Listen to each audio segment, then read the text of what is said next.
ചെമ്പനീർ പൂവിൻ്റെ ഏറ്റവും പുതിയ വിശേഷങ്ങളിലോട്ട് എല്ലാവർക്കും സ്വാഗതം.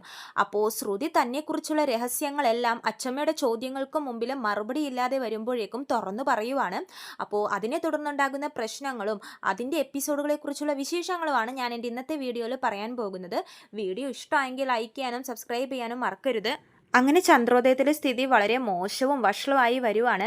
കാരണം രവീന്ദ്രൻ പറയുന്നുണ്ട്, നമുക്ക് ശ്രുതിയെ കൂട്ടിക്കൊണ്ടുവരാം, എന്തൊക്കെയായാലും അവൾ ശ്രുതിയുടെ ഭാര്യ, അവൾക്ക് എന്താ പറയാനുള്ളതെന്ന് നമുക്ക് കേൾക്കണമായിരുന്നു, നീ അവളെ കഴുത്തിന് പിടിച്ച് പുറത്താക്കിയത് ശരിയായില്ല എന്നൊക്കെ ചന്ദ്രയോട് പറയുമ്പോഴേക്കും ചന്ദ്രക്ക് അങ്ങോട്ട് ദേഷ്യം വരുവാണ്. എനിക്കിനി ജന്മത്തിൽ അവളുടെ മുഖം കാണണ്ട, അവളെ എൻ്റെ കൺമുമ്പിൽ കണ്ടാൽ ഞാൻ എന്ത് ചെയ്യുമെന്ന് എനിക്ക് പറയാൻ തന്നെ സാധിക്കില്ല എന്ന് ചന്ദ്ര പറയുന്നുണ്ടേ. പക്ഷേ വീട്ടിലുള്ള എല്ലാവരും ഇതേ അഭിപ്രായം തന്നെ പറഞ്ഞുകൊണ്ടിരിക്കുമ്പോഴേക്കും ചന്ദ്രയ്ക്ക് അങ്ങോട്ട് ഭ്രാന്ത് കയറുവാണ്. സമാധാനത്തിന് വേണ്ടി ചന്ദ്ര നേരെ ബാമയുടെ വീട്ടിലോട്ട് പോവാണ്. പിന്നെ ഇങ്ങോട്ടേക്ക് ചന്ദ്രോദയത്തിലോട്ട് തിരിച്ചു വരുന്നില്ലേ. അങ്ങനെ ചന്ദ്രോദയത്തിലുള്ളവർക്കൊക്കെ ഭയങ്കര മനപ്രയാസമാകുവാണ്. കാരണം ചന്ദ്രയില്ല, ശ്രുതിനെ ഇറക്കി വിട്ടു. ശ്രുതിയാണെങ്കിൽ ഒരു ബോധമില്ലാത്ത അവസ്ഥയിൽ നടക്കുവാണ്. രവീന്ദ്രൻ ഇതൊക്കെ കാണുമ്പോൾ ഭയങ്കര മാനസിക ബുദ്ധിമുട്ടുണ്ടാവുകയാണ്. സച്ചിക്കും രേവതിക്കും അച്ഛൻ്റെ സങ്കടം കാണുമ്പോഴേക്കും സഹിക്കാനും പറ്റുന്നില്ല. അവസാനം രവീന്ദ്രൻ പറയുന്നുണ്ട്, നമ്മുടെ വീട്ടിലെ ഈ പ്രശ്നങ്ങൾക്ക് ഒരു അറുതി വരണമെങ്കിൽ അമ്മയെ ഇങ്ങോട്ടേക്ക് കൊണ്ടുവരണം. ഇത് ഒരു തീരുമാനം എടുക്കണമെങ്കിൽ എല്ലാവരും ഒന്നിച്ചു വേണം. പലരും പല സ്ഥലത്തും ഇപ്പോൾ വഴക്കിട്ട് നിൽക്കുക. അങ്ങനെ ഇരിക്കുമ്പോൾ ഈ കുടുംബത്തിൽ എന്ത് സമാധാനമാണ് ഉണ്ടാവുന്നത്?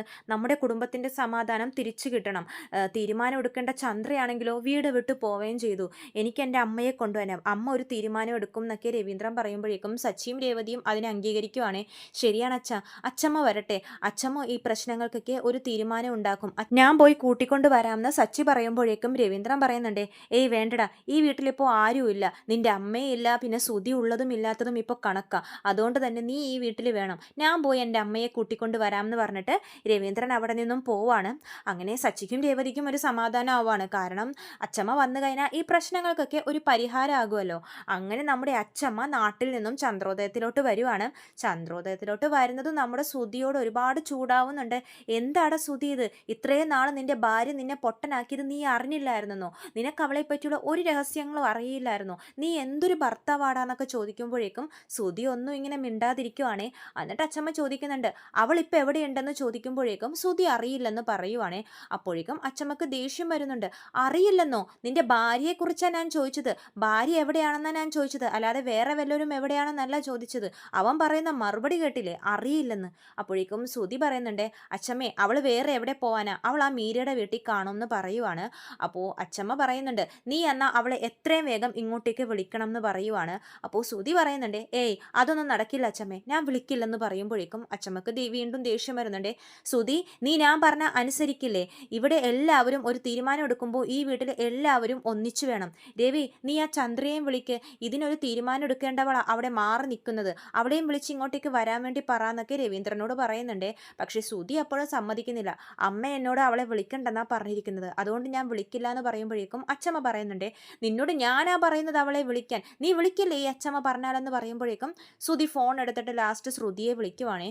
അപ്പോഴേക്കും ശ്രുതി ഫോൺ എടുക്കുന്നില്ല. ശ്രുതിക്കറിയാം ശ്രുതി വിളിക്കുന്ന കാര്യങ്ങളൊക്കെ, പക്ഷെ അപ്പോൾ തന്നെ ഫോൺ എടുത്താൽ ശ്രുതിക്കൊരു വില ഉണ്ടാവില്ല എന്ന് ഓർത്തിട്ട് അങ്ങനെ ഇങ്ങനെ നോക്കിക്കൊണ്ടിരിക്കുവാണ് ഫോണിലോട്ട് തന്നെ. ശ്രുതി 2-3 പ്രാവശ്യം വിളിക്കുന്നുണ്ട്, ശ്രുതി ഫോൺ എടുക്കുന്നില്ല.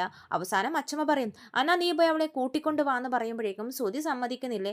ഹേയ്, ഞാൻ എന്തിനു പോയി അവളെ കൂട്ടിക്കൊണ്ട് വരണം, തെറ്റ് ചെയ്തത് അവളാ, അവളുടെ മുമ്പിൽ പോയി ചെറുതായി നിൽക്കാനൊന്നും എന്നെ കൊണ്ട് സാധിക്കില്ല എന്ന് പറയുവാണ്. കുറച്ചു നേരം കഴിഞ്ഞ് ഒന്നുകൂടെ വിളിച്ചു നോക്കാമെന്ന് ശ്രുതി പറയുന്നുണ്ട്. അപ്പോഴേക്കും നമ്മുടെ അച്ചമ്മ പറയും, രവി, നീ നിന്റെ ചന്ദ്രയെ വിളിച്ചെന്ന് പറയുമ്പോഴേക്കും രവീന്ദ്രൻ പറയുന്നുണ്ട്, അമ്മേ ആദ്യം ശ്രുതിയെ വിളിച്ച് കിട്ടട്ടെ, അവൾ ഇങ്ങോട്ട് വരുവോ ഇല്ലയോ എന്താണെന്നൊന്നും അറിയില്ലല്ലോ, അതിനൊരു തീരുമാനം ഉണ്ടായിട്ട് ചന്ദ്രയെ വിളിക്കാമെന്ന് പറയുവാണ്. അപ്പോൾ അച്ചമ്മയാണെങ്കിൽ ആകെ ഇങ്ങനെ ടെൻഷൻ അടിച്ചിരിക്കുകയാണ്. എനിക്ക് എൻ്റെ മക്കൾ എല്ലാവരും സന്തോഷത്തോടെ ജീവിക്കുന്നത് കാണണം. എൻ്റെ മകൻ ഇത്രയും നാളായിട്ട് എനിക്കൊരു വിഷമം പോലും തന്നിട്ടില്ല. നിങ്ങളൊക്കെ എന്ത് മക്കളാ, ഈ പ്രായത്തിലും നിങ്ങൾ നിങ്ങളുടെ അച്ഛനെ വിഷമിപ്പിച്ചുകൊണ്ടിരിക്കുക, അവനെ നിങ്ങളിങ്ങനെ വിഷമിപ്പിക്കല്ലേ, അവൻ സുഖമില്ലാത്തവനാന്നൊക്കെ പറഞ്ഞ് അച്ചമ്മ വിഷമിക്കുവാണേ. അപ്പോഴേക്കും ശ്രുതി ഒന്നുകൂടെ ഫോൺ എടുത്ത് ശ്രുതിയെ വിളിക്കുവാണ്. അപ്പോൾ ശ്രുതി ഫോൺ എടുക്കുന്നുണ്ടേ. അപ്പോഴേക്കും ശ്രുതി എടുത്ത വായിക്ക് പറയുവാണ്, ശ്രുതി, നിന്നെ അച്ചമ്മ വിളിക്കുന്നുണ്ട്, എത്രയും വേഗം വീട്ടിലോട്ട് വരാൻ പറയുവാണ്. അപ്പോഴേക്കും ശ്രുതിക്ക് അത് ഭയങ്കര ഷോക്കാവുകയാണ്. അച്ചമ്മയോ? അച്ചമ്മ ഇപ്പോൾ നാട്ടിൽ നിന്ന് എത്തി? ശ്രുതി അപ്പോൾ ശ്രുതിക്ക് തോന്നിയിട്ടല്ലേ ഇപ്പോഴും എന്നെ വിളിച്ചത്, അച്ചമ്മ പറഞ്ഞിട്ടാണല്ലേ വിളിച്ചതെന്ന് പറയുമ്പോഴേക്കും ശ്രുതി വീണ്ടും പറഞ്ഞ കാര്യം തന്നെ ചോദിക്കുവാണേ, ശ്രുതി നീ എത്രയും വേഗം ഇങ്ങോട്ടേക്ക് വരണം, അച്ചമ്മ പറഞ്ഞതാണെന്ന് പറയുമ്പോഴേക്കും ശ്രുതി പറയുന്നുണ്ടേ, ഞാൻ വരാം ശ്രുതി, കാരണം എനിക്ക് ശ്രുതിയെ അത്രയ്ക്ക് ഇഷ്ടമാണ്. പക്ഷേ എനിക്ക് കുറച്ച് ഡിമാൻഡുകൾ ഉണ്ടെന്ന് പറയുമ്പോഴേക്കും ശ്രുതി ഒന്നും മിണ്ടാതെ ഇങ്ങനെ നിൽക്കുവാണേ. അപ്പോഴേക്കും ശ്രുതി പറയും, ഈ സമയത്ത് ഡിമാൻഡ് വെക്കാനൊന്നും ഞാൻ ആരുമല്ല, അതുകൊണ്ട് തന്നെ എൻ്റെ ഒരു റിക്വസ്റ്റ് ആയിട്ട് കണ്ടാൽ മതി. ഞാൻ ആ വീട്ടിലോട്ട് വന്നു കഴിയുമ്പോഴേക്കും ആൻറ്റി എന്നെ തല്ലാനോ ചീത്ത പറയാനോ ഒന്നും പാടില്ല എന്ന് പറയുവാണ്. അത് കേൾക്കുമ്പോഴേക്കും ശ്രുതി ഇങ്ങനെ മിണ്ടാതെ നിൽക്കുവാണേ. അപ്പോൾ അച്ചമ്മ ചോദിക്കും, നീ എന്താടാ ശ്രുതി ഒന്നും മിണ്ടാതെ നിൽക്കുന്നതെന്ന് ചോദിക്കുമ്പോഴേക്കും ശ്രുതി ആ കാര്യം പറയുവാണ്. അച്ചമ്മേ, അവൾ ഇങ്ങോട്ടേക്ക് വരണമെന്നുണ്ടെങ്കിൽ അമ്മ അവളെ ഒന്നും ചെയ്യാൻ പാടില്ലെന്നൊക്കെയാണ് പറയുന്നതെന്ന് പറയുമ്പോഴേക്കും അച്ചമ്മ പറയുന്നുണ്ട്, ചന്ദ്ര അവളെ ഒന്നും ചെയ്യത്തില്ല, ഞാനല്ലേ ഇവിടെ ഉള്ളത്, അവളോട് ഇങ്ങോട്ടേക്ക് വരാൻ പറ. പലരും പല സ്ഥലത്തിരുന്ന ഈ പ്രശ്നത്തിന് ഒരു തീരുമാനം ഉണ്ടാക്കാൻ പറ്റില്ല എന്ന് അച്ചമ്മ വീണ്ടും പറയുവാണ്. അപ്പോൾ ശ്രുതി പറയുന്നുണ്ട്, നിന്നെ തല്ലാതെ അച്ചമ്മ നോക്കിക്കോളും, നീ ഇങ്ങോട്ടേക്ക് വാ എന്ന് പറയുവാണ്. അപ്പോഴേക്കും ശ്രുതി ശരി ഞാൻ വരാം എന്ന് പറഞ്ഞിട്ട് കോള് കട്ട് ചെയ്യുവാണ്. കോള് കട്ടണതിന് മുമ്പ് ഒരു കാര്യം പറയുന്നുണ്ട്, ശ്രുതിക്ക് എന്നെ തല്ലാനുള്ള അവകാശമൊക്കെ ഉണ്ട്, പക്ഷേ ശ്രുതിയുടെ അമ്മയ്ക്കില്ല, ഞാൻ എന്തായാലും വരാം എന്ന് പറഞ്ഞിട്ടാണ് കോള് കട്ട് ചെയ്യുന്നത്. അത് കഴിയുമ്പോഴേക്കും രവീന്ദ്രൻ നമ്മുടെ ചന്ദ്രയെ വിളിക്കുവാണ്. ചന്ദ്രയെ വിളിച്ച് പറയുന്നുണ്ട്, എത്രയും വേഗം നീ ഇങ്ങോട്ടേക്ക് തിരിച്ചെത്തണം, അമ്മ നാട്ടിൽ നിന്നും വന്നിട്ടുണ്ടെന്ന് പറയുമ്പോഴേക്കും ചന്ദ്രക്ക് അങ്ങോട്ട് ദേഷ്യം വരുവാണ്. അമ്മ വന്നെന്നോ, അമ്മ എന്തിനാ ഇപ്പോൾ വന്നിരിക്കുന്നതെന്ന് ചോദിക്കുമ്പോഴേക്കും നമ്മുടെ രവീന്ദ്രൻ പറയുന്നുണ്ട്, ഞാനാ പോയി കൂട്ടിക്കൊണ്ട് വന്നതെന്ന് പറയുമ്പോഴേക്കും ചന്ദ്ര പറയുവാണേ, ഈ സാഹചര്യത്തിലൊക്കെ വീട്ടിലെ അവസ്ഥ രവിയേട്ടൻ അറിയാവുന്നതല്ലേ, ഇപ്പോൾ എന്തിനാ അമ്മയെ കൂട്ടിക്കൊണ്ട് വന്നതെന്ന് പറയുമ്പോഴേക്കും രവീന്ദ്രൻ അങ്ങോട്ട് ദേഷ്യം വരുവാണ്. പിന്നെ ഈ പ്രശ്നം ഇങ്ങനെ വലിച്ചു നീട്ടി കൊണ്ടുപോകാൻ എനിക്ക് താല്പര്യമില്ല, എനിക്ക് എൻ്റെ കുടുംബത്തിൽ സമാധാനം വേണം, തീരുമാനം എടുക്കേണ്ട നീ വീട് വിട്ട് ഇറങ്ങിപ്പോവുകയും ചെയ്തു, അപ്പോൾ പിന്നെ വേറെ എന്താ എനിക്ക് വഴി, അതുകൊണ്ട് ഞാൻ എൻ്റെ അമ്മയെ ഇങ്ങോട്ടേക്ക് കൂട്ടിക്കൊണ്ട് വന്നു എന്ന് പറയുമ്പോഴേക്കും ചന്ദ്രക്ക് ദേഷ്യം വരുവാണേ. അങ്ങോട്ടേക്ക് വരണം എന്ന് പറയുമ്പോഴേക്കും ചന്ദ്ര ചോദിക്കുന്നുണ്ട്, അവൾ എത്തിയോ ആ ശ്രുതി എന്ന് ചോദിക്കുവാണ്. അപ്പോൾ രവീന്ദ്രൻ പറയുന്നുണ്ട്, അവൾ ഇതുവരെ എത്തിയിട്ടില്ല, ശ്രുതി അവളെ വിളിച്ചിട്ടുണ്ടെന്ന് പറയുമ്പോഴേക്കും ചന്ദ്രക്ക് ഒന്നുകൂടെ ദേഷ്യം വരും, നിങ്ങൾ എന്തിനാ അവനെ കൊണ്ടൊക്കെ അവളെ വിളിപ്പിച്ചത്. അപ്പോഴേക്കും രവീന്ദ്രൻ പറയുന്നുണ്ട്, ഞാൻ എൻ്റെ ഭാര്യയെ വിളിച്ചു, അതുപോലെ തന്നെ അവൻ അവൻ്റെ ഭാര്യയെ വിളിച്ചു എന്ന് പറയുവാണ്. അപ്പോൾ ചന്ദ്ര പറയും, ശരി ശരി ഞാൻ വീട്ടിലോട്ട് വരാം, പക്ഷേ അവിടെ വന്ന് ഞാൻ അവളെ കണ്ടു കഴിഞ്ഞാൽ ഞാൻ എന്ത് ചെയ്യുമെന്ന് എനിക്ക് തന്നെ പറയാൻ പറ്റത്തില്ല, അത്രയ്ക്ക് ദേഷ്യമുണ്ട് എനിക്ക്, അവൾ എന്തൊക്കെ കള്ളങ്ങൾ പറഞ്ഞാൽ എന്നെ പറ്റിച്ചത്, അപമാനം മൊത്തം എനിക്കാണ് ഉണ്ടായത്, അതുകൊണ്ട് തന്നെ ഞാൻ അവളോട് എങ്ങനെ പെരുമാറുമെന്ന് എനിക്കൊരു നിശ്ചയവും ഇല്ല, നിങ്ങളുടെ അമ്മയോട് തടയാൻ വരാൻ നിൽക്കരുതെന്ന് പറയുവാണ് ചന്ദ്ര. അപ്പോഴേക്കും രവീന്ദ്രൻ ഒന്നും മിണ്ടാതെ നിൽക്കുവാണേ. എന്നിട്ട് പറയുന്നുണ്ട്, നിങ്ങൾ കേട്ടല്ലോ എന്നെ തടയാൻ നിൽക്കരുതെന്ന്. അപ്പോൾ രവീന്ദ്രൻ പറയുന്നുണ്ട്, നീ ആദ്യം ഇങ്ങോട്ടേക്ക് വാ ചന്ദ്രേ, എൻ്റെ അമ്മ പറഞ്ഞാൽ നീ കേൾക്കില്ലേന്ന് ചോദിക്കുമ്പോഴേക്കും ചന്ദ്ര വരാമെന്ന് പറഞ്ഞിട്ട് കോള് കട്ട് ചെയ്യുവാണേ. അങ്ങനെ പിന്നെ ചന്ദ്രോദയത്തിൽ എല്ലാവരും ശ്രുതിക്കും ചന്ദ്രക്കും ആയിട്ടുള്ള വെയിറ്റിങ്ങിലാണ്. അപ്പോൾ വരുമ്പോഴേക്കും ചന്ദ്രയും ശ്രുതിയും കൂടി ഒരേ സമയത്ത് എത്തുവാണ് ചന്ദ്രോദയത്തിലോട്ട്. ചന്ദ്രക്കാണെങ്കിൽ ശ്രുതിയെ കാണുമ്പോൾ അങ്ങോട്ടേക്ക് ദേഷ്യം കയറി വരുവാണ്, എളുപ്പം തന്നെ അകത്തോട്ട് കയറി പോകുന്നുണ്ട്. പുറകിൽ ശ്രുതിയും വരുവാണേ.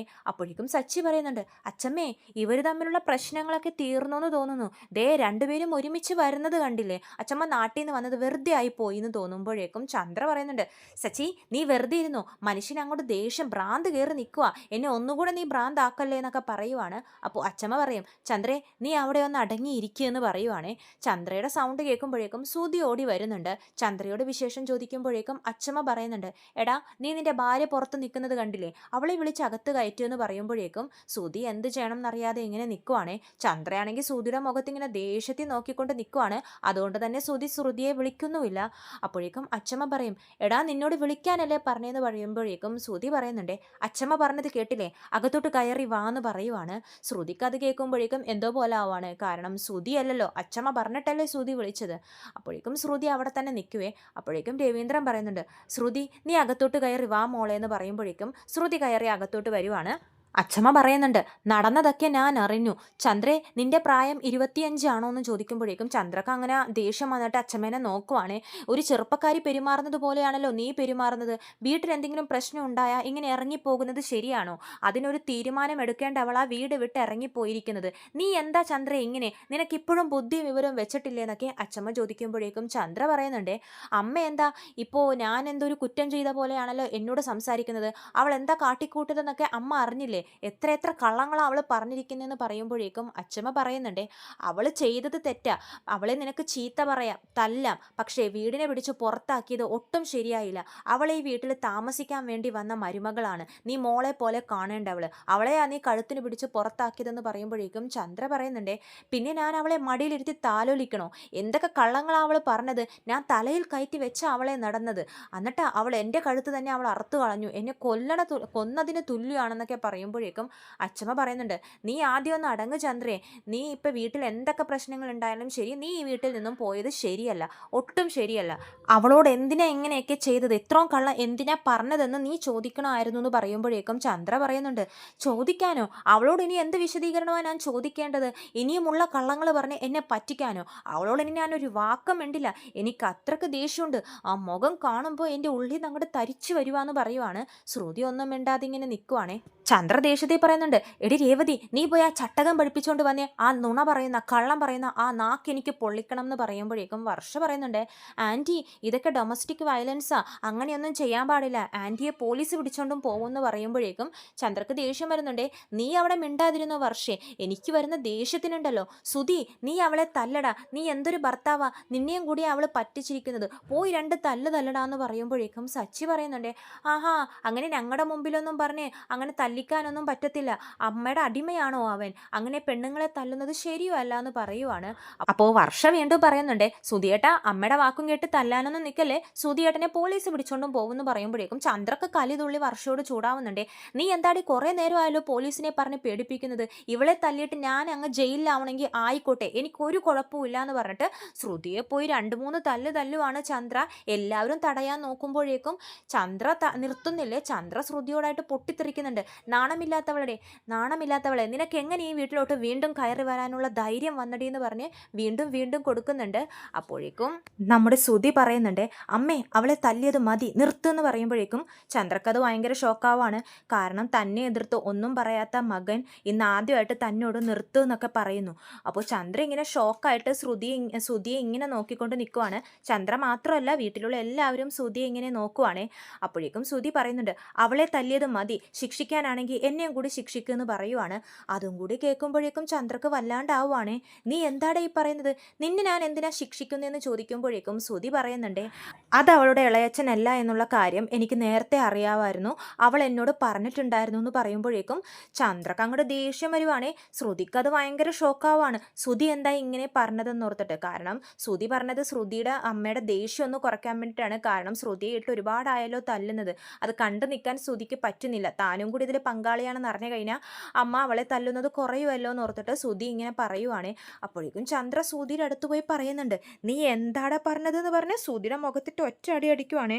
അപ്പോൾ ശ്രുതി പറയുന്നുണ്ട്, ഞാൻ പറഞ്ഞത് സത്യമാണമ്മേ, എനിക്കിതിനെക്കുറിച്ചുള്ളതെല്ലാം അറിയാമായിരുന്നു, അവൾ എന്നോട് പറഞ്ഞിട്ടുണ്ടായിരുന്നു എന്ന് പറയുമ്പോഴേക്കും ചന്ദ്ര വീണ്ടും വീണ്ടും തല്ലുവാണ്. അപ്പോൾ അച്ചമ്മ തടയുന്നുണ്ട്, ചന്ദ്രേ മതി, ഒന്നടങ്ങ്, എടാ ശ്രുതി നീ എന്തൊക്കെയാ പറയുന്നത്, നീ അവളെ രക്ഷിക്കാൻ വേണ്ടി നോക്കുവല്ലേ എന്ന് പറയുമ്പോഴേക്കും സച്ചിയും പറയുന്നുണ്ട്, അതേ അച്ഛ, ഇവൻ അവളെ രക്ഷിക്കാൻ വേണ്ടി നോക്കുന്നത് തന്നെയാ, കാരണം ഈ ശ്രുതി എന്തറിഞ്ഞാലും അതാദ്യം പങ്കുവെക്കുന്നത് അമ്മയോടായിരിക്കും.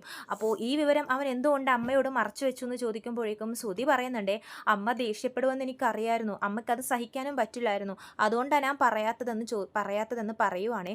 അപ്പോഴേക്കും രവീന്ദ്രൻ വന്ന് ശ്രുതിയോട് ചോദിക്കുന്നുണ്ട്, എടാ ശ്രുതി, കഴിഞ്ഞ പ്രാവശ്യം അന്ന് ആ പ്രശ്നം ഉണ്ടായപ്പോൾ ഞാൻ നിന്നോട് ചോദിച്ചില്ലായിരുന്നു നിനക്കിതിനെ പറ്റിയൊക്കെ അറിയാമായിരുന്നു എന്ന്, അപ്പോൾ നീ ഇല്ലെന്നല്ലേ പറഞ്ഞത്. അപ്പോൾ ശ്രുതി പറയുന്നുണ്ട്, അത് ഞാൻ അപ്പോഴത്തെ ടെൻഷനിൽ അമ്മയുടെ ദേഷ്യമൊക്കെ കണ്ടപ്പോൾ പേടിച്ചു പോയിട്ടാ ഒന്നും പറയാതിരുന്നതെന്ന് പറയുവാണ്. എനിക്കെല്ലാം അറിയായിരുന്നു അച്ഛാ, ഞാൻ പറഞ്ഞത് സത്യമാണെന്ന് പറയുവാണ്. അപ്പോൾ ചന്ദ്ര ഒന്നുകൂടെ ദേഷ്യം വന്നിട്ട് ഒരുപാടിട്ട് തല്ലുന്നുണ്ട് ശ്രുതിയെ. എടാ നിങ്ങൾ രണ്ടുപേരും കൂടി ചേർന്നാണല്ലേ അപ്പോൾ എന്നെ മണ്ടിയാക്കിയത്, നീയും എന്നെ മണ്ടിയാക്കിയല്ലേ, എനിക്കിനി ആരുമില്ല, എൻ്റെ മോൻ തന്നെ എന്നെ മണ്ടിയാക്കി എന്ന് പറഞ്ഞിട്ട് ചന്ദ്ര അവിടെ നിന്ന് പൊട്ടിക്കരയുവാണ്. രേവതി സമാധാനിപ്പിക്കാൻ നോക്കുമ്പോഴേക്കും ചന്ദ്ര രേവതിയോട് ചാടിക്കടിക്കുന്നുണ്ട്. അപ്പോൾ സച്ചി പറയുന്നുണ്ട്, രേവതി നിനക്കിതിൻ്റെ വലിയ ആവശ്യം ഉണ്ടായിരുന്നോ, ഇതിൽ നമുക്കൊന്നും പങ്കെടുക്കണ്ട, ഇതിൽ നമുക്കൊരഭിപ്രായം പറയാനും പോകണ്ട, ആരെ സമാധാനിപ്പിക്കാനും നിൽക്കണ്ട, നമുക്ക് വെറുതെ കാഴ്ചക്കാരായിട്ട് നിന്നാൽ മാത്രം മതി എന്ന് പറയുവാണ്. അച്ചമ്മയുണ്ടല്ലോ, അച്ചമ്മ എല്ലാ കാര്യവും നോക്കിക്കോളും എന്ന് പറയുന്നുണ്ട്. അപ്പോൾ അച്ചമ്മ പറയുന്നുണ്ട്, ചന്ദ്രേ അപ്പോൾ കാര്യങ്ങളൊക്കെ നീ അറിഞ്ഞല്ലോ, ഇനി അവളോട് ചോദിക്കേ എന്തിനാണ് അവൾ ഇത്രയും കള്ളം പറഞ്ഞതെന്ന്. അപ്പോൾ ചന്ദ്ര പറയുന്നുണ്ട്, എനിക്കൊന്നും വയ്യ, ഞാൻ അവളോട് ചോദിക്കുകയില്ല, ഒന്നും പറയാനുമില്ല, അവളെ എനിക്ക് കാണണ്ടെന്ന് പറയുവാണ്. അപ്പോൾ നമ്മുടെ അച്ചമ്മ ശ്രുതിയുടെ അടുത്തായിട്ടായിട്ട് പോയി ചോദിക്കുന്നുണ്ട്, ശ്രുതി നിനക്ക് ഇനിയെങ്കിലും സത്യങ്ങൾ പറയാവോ, നീ എന്തിനാ ഇത്രയധികം കള്ളങ്ങൾ പറഞ്ഞ് ഈ വീട്ടിലുള്ളവരെയൊക്കെ പറ്റിച്ചതെന്ന് ചോദിക്കുമ്പോഴേക്കും ശ്രുതി ഒന്നും മിണ്ടാതെ ഇങ്ങനെ കരഞ്ഞുകൊണ്ട് നിൽക്കുവാണേ. അപ്പോഴേക്കും വർഷ ചോദിക്കുന്നുണ്ട്, ശ്രുതി ചേച്ചിയുടെ ഉള്ള ശരിക്കും നാട് മലേഷ്യ ആണോ. അപ്പോഴേക്കും ശ്രീകാന്ത് ചോദിക്കുവേ, ശ്രുതി ചേച്ചിയുടെ അച്ഛൻ അവിടുത്തെ ബിസിനസ്സുകാരൻ തന്നെയാണോ, പറ ശ്രുതി ചേച്ചി എന്ന് പറയുമ്പോഴേക്കും ശ്രുതി ഉള്ള സംഭവങ്ങളൊക്കെ പറയുവാണ്. എന്നാലും ശ്രുതി സത്യങ്ങളല്ല പറയുന്നത്, വീണ്ടും കുറേ കള്ളക്കഥകൾ ഉണ്ടാക്കി അച്ചമ്മയ്ക്ക് മുമ്പിൽ അവതരിപ്പിക്കുവാണ്. ഞാൻ ജനിച്ചതും വളർന്നതും ഒക്കെ മലേഷ്യയിൽ തന്നെയാണ്. എൻ്റെ അച്ഛൻ അവിടുത്തെ ബിസിനസ്സുകാരനുമാണ്. പക്ഷേ എൻ്റെ അച്ഛൻ നല്ലതുപോലെ മദ്യപിക്കുമായിരുന്നു. മദ്യപിച്ച് വന്ന് അമ്മയെ ഒരുപാട് തല്ലുമായിരുന്നു എന്ന് പറയുമ്പോഴേക്കും ചന്ദ്ര പറയുന്നുണ്ട്, ഇങ്ങനെ ഒരു മോളെയല്ലേ പ്രസവിച്ചത്, പിന്നെ ആ അച്ഛൻ എങ്ങനെ കുടിക്കാതിരിക്കും എന്നൊക്കെ പറയുമ്പോഴേക്കും അച്ഛമ്മ പറയുന്നുണ്ട്, ചന്ദ്രേ നീ ഒന്നും മിണ്ടാതിരിക്കുക, അവൾക്ക് പറയാനുള്ളത് നമുക്ക് കേൾക്കാം എന്ന് പറയുവാണ്. അച്ഛൻ അവിടെ വേറൊരു ബന്ധം ഉണ്ടായിരുന്നു. അമ്മയെ പിന്നെ അച്ഛന് വേണ്ടാതായി. അച്ഛൻ എപ്പോഴും ആ സ്ത്രീയുടെ കൂടെ തന്നെയായിരുന്നു എന്ന് പറയുമ്പോഴേക്കും ചന്ദ്ര പറയുന്നുണ്ട്, ആഹാ നല്ല ഫാമിലി. അപ്പോൾ അച്ഛമ്മ വീണ്ടും മിണ്ടാതിരിക്കാൻ പറഞ്ഞ ചന്ദ്രയെ ചീത്ത പറയുന്നുണ്ട്. അപ്പോൾ ശ്രുതി വീണ്ടും പറയുന്നുണ്ട്, അമ്മ അവരുടെ കാലിൽ വീണുപോയി അപേക്ഷിച്ചു അച്ഛനെ തിരിച്ചു കൊണ്ടുവരാൻ വേണ്ടിയിട്ട്. പക്ഷേ അവരൊക്കെ എൻ്റെ അമ്മയെ നാണം കെടുത്തി പറഞ്ഞയച്ചു എന്നൊക്കെ പറയുവാണ്. ഞാൻ നല്ല ചെറുപ്പത്തിൽ തന്നെയാണ് ഇതൊക്കെ സംഭവിച്ചുകൊണ്ടിരുന്നത്. എന്നെ കാണാനോ എന്നോട് മിണ്ടാനോ ഒന്നും അച്ഛൻ കൂട്ടാക്കിയില്ല. ഞങ്ങളെയൊക്കെ ഉപേക്ഷിച്ച് അച്ഛൻ അവരുടെ കൂടെ പോയി താമസമായി എന്നൊക്കെ ശ്രുതി കരനോടും പറയുവാണ്. പിന്നെ ആ വിഷമത്തിൽ അമ്മയ്ക്ക് ഡിപ്രഷൻ അടിച്ച് അമ്മയും മരിച്ചുപോയി എന്നൊക്കെ പറയുന്നുണ്ട്. പിന്നെ ഒരുപാട് കഷ്ടപ്പെട്ട് ബുദ്ധിമുട്ടി പലതരം ജോലികൾ ചെയ്താണ് ഞാൻ പഠിച്ചത്. അത് കഴിഞ്ഞ് ബ്യൂട്ടീഷ്യൻ കോഴ്സ് ചെയ്തു. ഇവിടെ നാട്ടിൽ എനിക്ക് ആകെയുള്ള പരിചയം മീരയാണ്. മീരയുടെ കൂടെയായിരുന്നു ഞാൻ മിക്കപ്പോഴും എന്നൊക്കെ പറയുവാണ്. ഒരുപാട് കഷ്ടപ്പെട്ട എൻ്റെ ജീവിതം മുന്നോട്ട് കൊണ്ടുപോയത്. എന്നെ സ്നേഹിക്കാനോ എൻ്റെ കൂടെ നിൽക്കാനോ എനിക്ക് ആരും ഉണ്ടായിരുന്നില്ല. അങ്ങനെയുള്ളപ്പോഴാണ് ഞാൻ സുധിയുമായിട്ട് പരിചയപ്പെടുന്നത്. പരിചയപ്പെട്ട് കുറച്ച് കഴിഞ്ഞപ്പോൾ തന്നെ എനിക്ക് സുധിയെ ഭയങ്കര ഇഷ്ടമായി. എൻ്റെ ജീവിതത്തിൽ എനിക്ക് തുണയായിട്ട് സുധി എന്നും കൂടെ ഉണ്ടാവുമെന്ന് ഞാൻ കരുതി എന്നൊക്കെ ശ്രുതി പറയുവാണേ. ഇത് കേൾക്കുമ്പോഴേക്കും നമ്മുടെ ചന്ദ്രക്കങ്ങടെ ദേഷ്യം വരുവാണ്. സുധിയെ ഞാൻ കല്യാണം കഴിക്കാൻ ആഗ്രഹിച്ചു. അങ്ങനെ ഇരിക്കുമ്പോഴാണ് ഞാൻ ബാമ ആൻറ്റിയുടെ വീട്ടിലെ മസാജിങ്ങിന് പോയപ്പോഴേക്കും ചന്ദ്ര ആൻറ്റിയെ പരിചയപ്പെടുന്നത്. അവിടെ വെച്ച് ആൻറ്റിയായിട്ടുള്ള പരിചയത്തിൻ്റെ ഇടയിൽ എനിക്ക് സുധി ആൻറ്റിയുടെ മകനാണെന്ന് മനസ്സിലായി. പക്ഷേ ആൻറ്റി ആണെങ്കിലോ മകനെ ഒരു വലിയ പണക്കാരിയെ കൊണ്ടേ കെട്ടിക്കോളൂ എന്നുള്ളൊരു വാശിയിലായിരുന്നു എന്ന് എനിക്ക് മനസ്സിലായി എന്നൊക്കെ പറയുവാണ്. അപ്പോൾ സച്ചി പറയുന്നുണ്ട്, അതെ അതെ എൻ്റെ അമ്മയുടെ ജീവിത ലക്ഷ്യം തന്നെ അതായിരുന്നു എന്ന് പറയുവാണ്. അപ്പോഴേക്ക് രവീന്ദ്രൻ പറയുന്നുണ്ട്, എൻ്റെ സച്ചി നീ ഒന്ന് മിണ്ടാതിരി, അവൾ പറയട്ടെ എന്ന് പറയുവാണ്. ഒരു സാധാരണ പെണ്ണായ എന്നെ കൊണ്ടൊന്നും ആൻറ്റി മോനെ കെട്ടിക്കില്ലെന്ന് എനിക്ക് ഉറപ്പായി. അതുകൊണ്ടാണ് ഞാൻ കള്ളങ്ങളൊക്കെ പറഞ്ഞത്. ശ്രുതി എന്ന് പറഞ്ഞാൽ എനിക്ക് ജീവനാ, എനിക്ക് ഒരുപാട് ഇഷ്ടമാണ്, ഇപ്പോഴും ഇഷ്ടമാണെന്നൊക്കെ ശ്രുതി കരഞ്ഞുകൊണ്ടും പറയുമ്പോഴേക്കും ശ്രുതിക്കും അത് ഭയങ്കര സങ്കടമാവുകയാണ്. ചന്ദ്രക്ക് അതേസമയം ദേഷ്യമാണ് വരുന്നത്. സുധിയെ കല്യാണം കഴിക്കാൻ വേണ്ടിയിട്ടാണ് ഞാൻ മലേഷ്യയിലെ വലിയ പണക്കാരിയാണെന്നൊക്കെ ആൻറ്റിയോട് കള്ളം പറഞ്ഞതെന്നൊക്കെ പറഞ്ഞ് ശ്രുതി കരയുവാണേ. എന്നിട്ട് പറയുന്നുണ്ട്, ഞാൻ ജനിച്ചത് പണക്കാരി വീട്ടിൽ തന്നെയാണ്, മലേഷ്യയിലെ വലിയ പണക്കാരൻ തന്നെയാണ് എൻ്റെ അച്ഛൻ. പക്ഷേ എൻ്റെ അമ്മയെ ഉപദ്രവിച്ച അച്ഛൻ്റെ കൂടെ നിൽക്കാൻ എനിക്കൊരു താല്പര്യമില്ലായിരുന്നു. എനിക്ക് എൻ്റെ അമ്മ എന്ന് പറഞ്ഞാൽ ജീവനായിരുന്നു. അതുകൊണ്ട് ഞാൻ കഴിഞ്ഞതൊക്കെ അമ്മയുടെ കൂടെയാണ്. അച്ഛനും എന്നെപ്പറ്റി അന്വേഷിക്കാനോ എന്നെ നോക്കാനോ ഒന്നും വന്നിട്ടില്ല. ഞാൻ അങ്ങോട്ടും പോയിട്ടില്ല എന്നൊക്കെ പറഞ്ഞ് ശ്രുതി കരയുവാണ്. എനിക്ക് അയാളുടെ സ്വത്തോ പണവോ ഒന്നും ആവശ്യമില്ലെന്നും ശ്രുതി പറയുന്നുണ്ട്. ശരി, ഇതൊക്കെ നീ എന്തിനാ ഇത്രയും നാൾ ഞങ്ങളിൽ നിന്നും മറച്ചു വെച്ചത്? എന്തിനാ ഇങ്ങനെയൊക്കെ കള്ളങ്ങൾ പറഞ്ഞ് പറ്റിച്ചതെന്ന് ചോദിക്കുമ്പോഴേക്കും ശ്രുതി പറയുന്നുണ്ട്, കല്യാണത്തിന് മുമ്പ് തന്നെ എല്ലാ സത്യങ്ങളും എനിക്ക് തുറന്നു പറയണം എന്നുണ്ടായിരുന്നു. പക്ഷേ ആൻറ്റി എപ്പോഴും എൻ്റെ അച്ഛൻ എപ്പോൾ വരും എന്നുള്ളൊരു ചോദ്യം മാത്രമാണ് ചോദിച്ചുകൊണ്ടിരുന്നത്. കല്യാണം കഴിഞ്ഞിട്ട് പറയണം എന്ന് ഞാൻ ഓർത്തതാണ്. പക്ഷെ അപ്പോഴും എന്നെക്കൊണ്ട് പറയാൻ സാധിച്ചില്ല. കാരണം ആൻറ്റി അപ്പോഴും എൻ്റെ അച്ഛൻ്റെ കയ്യിൽ എത്ര സ്വത്തുണ്ട് അതൊക്കെ എനിക്ക് കിട്ടുമോ അത് മാത്രമായിരുന്നു ആൻറ്റിയുടെ ചിന്ത. അതുകൊണ്ട് എനിക്ക് പറയാൻ പറ്റില്ല അങ്കിൾ എന്ന് പറഞ്ഞിട്ട് ശ്രുതി പൊട്ടിക്കരയുവാണ്. സത്യങ്ങൾ പറഞ്ഞാൽ ഞാൻ ആഗ്രഹിച്ച ജീവിതം എനിക്ക് കിട്ടാതെ പോവോ എന്നുള്ളൊരു ഭയം കൊണ്ടാണ് ഞാനൊന്നും പറയാതിരുന്നത് അങ്കിൾ. ഞാൻ അതിൽ നിന്നൊക്കെ രക്ഷ നേടാൻ വേണ്ടിയിട്ടാണ് ഞാൻ ഇളയച്ചൻ എന്ന് പറഞ്ഞ ഒരാളെ, മീരയുടെ പരിചയത്തിലുള്ള ഒരാളെ ഞാൻ കൂട്ടിക്കൊണ്ട് വന്നതെന്നൊക്കെ ശ്രുതി പറയുവാണ്. അതിനുശേഷം ആൻറ്റി ഒന്നും ചോദിക്കില്ല എന്നോർത്തു. പക്ഷേ ഈ വീട്ടിൽ എന്ത് പണത്തിൻ്റെ ആവശ്യം വന്നാലും എൻ്റെ അച്ഛനോട് ചോദിക്കുക, അച്ഛനെ വിളിക്കുമെന്ന് പറഞ്ഞ് ആൻറ്റി പറഞ്ഞുകൊണ്ടേ ഇരിക്കുമായിരുന്നു. അതുകൊണ്ടാണ് ഞാൻ അച്ഛൻ ജയിലിലാണ്, അച്ഛൻ മരിച്ചു പോയി എന്നൊക്കെ പറഞ്ഞതെന്ന് പറഞ്ഞ് ശ്രുതി കരഞ്ഞുകൊണ്ടിരിക്കുവാണ്. അച്ഛൻ മരിച്ചു എന്ന് കാണിച്ച് എന്തൊരു അഭിനയമായിരുന്നു, തലകറങ്ങി വീഴുന്നു, കരയുന്നു, എന്തൊക്കെ അഭിനയമാടി നീ ഇവിടെ കാണിച്ചു വെച്ചതെന്ന് പറഞ്ഞ് ചന്ദ്ര വീണ്ടും ശ്രുതിയുടെ അടുത്ത് തട്ടിക്കയറുവാണേ. എന്നിട്ട് പറയുന്നുണ്ട്, ഈ വർഷത്തെ മികച്ച നടിക്കുള്ള അവാർഡ് ഇവൾക്ക് തന്നെ കൊടുക്കണം എന്ന് പറയുമ്പോഴേക്കും രവീന്ദ്രൻ പറയും, നീ ഒന്ന് അടങ്ങ് ചന്ദ്രയെന്ന് പറയുവാണ്. അപ്പോൾ ചന്ദ്ര വീണ്ടും പറയുന്നുണ്ടേ, എനിക്കടങ്ങാൻ പറ്റില്ല, കാരണം 5 പൈസക്ക് ഗതിയില്ലാത്ത ഒരു പിച്ചക്കാരിയാണ് ഇവളെന്നൊക്കെ പറഞ്ഞ് ചന്ദ്ര വീണ്ടും ചൂടാവുകയാണ്. അപ്പോൾ അച്ഛമ്മ പറയുന്നുണ്ടേ, നീ ഇപ്പോഴും കാശിൻ്റെയും പണത്തിൻ്റെയും സ്വത്തിൻ്റെയും കാര്യം മാത്രമാണല്ലോ പറയുന്നത് ചന്ദ്രയെന്ന് പറയുമ്പോഴേക്കും ചന്ദ്ര പറയുന്നുണ്ടേ, അതൊക്കെ പറഞ്ഞാൽ ഇവൾ എന്നെ പറ്റിച്ചതെന്ന് പറഞ്ഞിട്ട് ശ്രുതിക്ക് നേരെ വീണ്ടും തിരിയുന്നുണ്ടേ. പറയടി, നിനക്കപ്പോൾ സ്വത്തുക്കളൊന്നും ഇല്ലേ, നിൻ്റെ കയ്യിൽ കാശൊന്നും ഇല്ലേ എന്ന് ചോദിക്കുമ്പോഴേക്കും ശ്രുതി നിയന്ത്രണം വിട്ട് പൊട്ടിത്തെറിക്കുവാണ്. അതെ ആൻറ്റി, എൻ്റെ കയ്യിൽ സ്വത്തോ പണമോ ഒന്നുമില്ല, ഞാൻ ഒന്നുമില്ലാത്തവളാണെന്ന് പറഞ്ഞ് ശ്രുതി പൊട്ടിക്കരയുവാണ്. അപ്പോഴേക്കും ചന്ദ്ര അടുത്ത ചോദ്യം ചോദിക്കുന്നുണ്ട്, നിന്റെ അച്ഛൻ ഇപ്പോൾ എവിടെയുണ്ടെന്ന് ചോദിക്കുവാണ്. അപ്പോൾ ശ്രുതി പറയുന്നുണ്ട്, ചെറുപ്പത്തിലെ തന്നെ ഞാൻ അച്ഛനായിട്ടുള്ള സംസാരമൊക്കെ ഉപേക്ഷിച്ചു. കുറച്ച് നാൾക്ക് മുമ്പ് അച്ഛൻ മരിച്ചു എന്ന് ഞാൻ അറിഞ്ഞായിരുന്നു എന്ന് പറയുമ്പോഴേക്കും ചന്ദ്ര പറയുന്നുണ്ട്, അപ്പോൾ ഇനി ഒന്നും കിട്ടാനുമില്ല, ഒന്നും വരാനുമില്ല അല്ലേ എന്ന് പറയുവാണ്. അപ്പോഴേക്കും ശ്രുതി ഇങ്ങനെ ഒന്നും മിണ്ടാതെ നിൽക്കുവാണേ. അച്ഛമ്മ പറയുന്നുണ്ട്, അപ്പോഴേക്കും ശ്രുതിയോട് ചോദിക്കുവാണ്, അപ്പോൾ നീ ഈ ശ്രുതിയെ കല്യാണം കഴിക്കാൻ വേണ്ടിയിട്ടാണ് ഇത്രയും കള്ളങ്ങളൊക്കെ പറഞ്ഞു കൂട്ടിയത് അല്ലേ എന്ന് ചോദിക്കുമ്പോഴേക്കും ശ്രുതി അതേന്ന് പറഞ്ഞ് കരയുവാണ്. നിനക്ക് ഈ സത്യങ്ങളൊക്കെ കുറച്ച് നേരത്തെ പറയായിരുന്നു എന്ന് രവീന്ദ്രൻ പറയുമ്പോഴേക്കും ശ്രുതി പറയുന്നുണ്ട്, ആൻറ്റിയുടെ ഒരേ ഒരു വീക്ക്നെസ് ഒരു പണക്കാരിയെ കൊണ്ട് മോനെ കെട്ടിക്കണം എന്നായിരുന്നു. ഞാൻ സാധാരണക്കാരിയാണെന്ന് അറിഞ്ഞു കഴിഞ്ഞാൽ ആൻറ്റി ഒരിക്കലും ഈ കല്യാണത്തിന് സമ്മതിക്കില്ല. അതാ അങ്കിൾ ഞാൻ ഇങ്ങനെയൊക്കെ കള്ളങ്ങൾ പറഞ്ഞത്. എനിക്ക് ശ്രുതി അത്രയ്ക്ക് ഇഷ്ടമാണെന്ന് പറയുമ്പോഴേക്കും ചന്ദ്ര പറയുന്നുണ്ട്, അപ്പോൾ നീയും ഒന്നും ഇല്ലാത്ത വീട്ടിലുള്ളവളാണല്ലേ, നേരത്തെ തന്നെ ഇവിടെ ഒരെണ്ണം ഉണ്ട്, ഇപ്പോൾ അതിന് കൂട്ടായിട്ട് ഒരെണ്ണം കൂടി ആയി എന്ന് പറയുന്നുണ്ട് ചന്ദ്ര. നിന്റെ അത്യാഗ്രഹ ചന്ദ്രേ ഇതിനെല്ലാം കാരണം എന്ന് അച്ഛമ്മ ചീത്ത പറയുന്നുണ്ട്. അപ്പോഴേക്കും ശ്രീകാന്ത് അടുത്ത സംശയം ചോദിക്കുവാണ്, അല്ല ശ്രുതി ചേച്ചി പണക്കാരിയല്ലെന്ന് പറഞ്ഞു, പക്ഷേ ഇവിടെ ചോദിക്കുമ്പോൾ കുറേ അധികം കാശ് ശ്രുതി ചേച്ചി കൊണ്ടുവരുന്നുണ്ടായിരുന്നല്ലോ, അതൊക്കെ എങ്ങനെയാണെന്ന് ചോദിക്കുമ്പോഴേക്കും ശ്രുതി അടുത്ത സത്യം വെളിപ്പെടുത്തുവാണേ, ഞാനെൻ്റെ പാർലർ വിറ്റു എന്ന് പറയുവാണ്. ചന്ദ്രക്കപ്പോൾ അത് അടുത്ത ഷോക്കാവാണ്. പാർലർ വിറ്റെന്നോ, ഇതെപ്പോഴാണെന്ന് ചോദിക്കുവാണ്. അപ്പോൾ ശ്രുതി പറയുന്നുണ്ട്, ഒരു വർഷമായി എന്ന് പറയുവാണ്. ചന്ദ്ര അപ്പോൾ പറയുന്നുണ്ട്, ഓഹോ അപ്പോൾ സ്വത്തുമില്ല പാർലറും ഇല്ല, നീ ഒരു പിച്ചക്കാരിയാണ് അല്ലേടി എന്ന് പറഞ്ഞ് വീണ്ടും വീണ്ടും ശ്രുതിയെ ചീത്ത പറയുമ്പോഴേക്കും അച്ഛമ്മ പറയുന്നുണ്ട്, ചന്ദ്രയെ ഒന്ന് നിർത്ത്, ഞാൻ പറഞ്ഞില്ലേ നിൻ്റെ ഈ പണത്തിനോടുള്ള ആർത്തിയാണ് അവൾ ഈ കള്ളങ്ങളൊക്കെ ചെയ്യാൻ പ്രേരിപ്പിച്ചത്.